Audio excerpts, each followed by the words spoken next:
Hello, my name is Panos and I'm a PhD student here at the OU.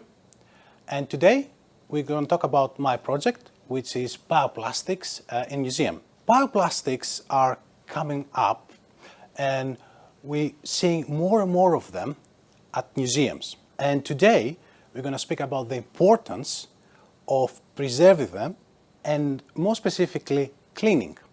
A most common form of a bioplastic can look like this. However, would you be surprised if I tell you it can also look like this? Bioplastics can come in many ways and many forms. So it's very keen of the museums to find the best way possible in order to preserve them, and what better way is by cleaning them. In the museums, they have 3 or 4 different types of methods, which is mechanical cleaning, which they usually use soft brushes. They have chemical cleaning, which they use different chemicals such as ethanol, methanol, acetone, water, or even white spirit. Another one method they use is with the help of gels.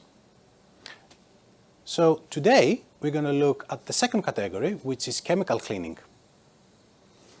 Here I have 2 samples from a PLA bowl, and we're going to try to measure them before and after aging, and we're going to see what's going to happen before and after chemical aging in acetone, and we will determine if is a suitable cleaning method for bioplastics.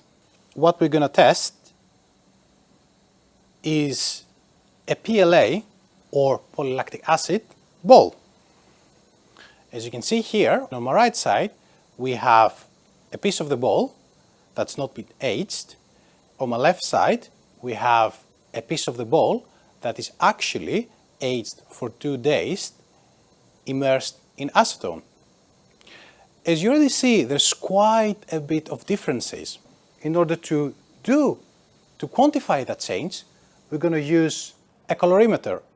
This one is a portable colorimeter as well, so you can actually take it with you and do measurements if you're in a museum setting or here in the lab. To give you a little bit of a detail of what you're going to do, I designed this beautiful graph that shows what we're going to measure, and it has all of these parameters. So I'm going to start by talking about the L. L corresponds to light, so it can be 0, which is black, to 100, which is white. Then we have the A one that can go from minus, which is green, to a +1 that goes all the way to red. Lastly, we have the B value that can go from minus, which corresponds to blue, to a plus, which corresponds to yellow.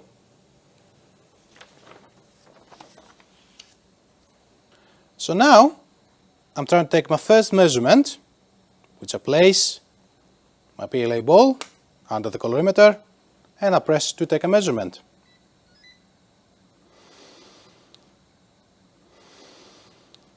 Now, as I take on my age sample, I do the same procedure.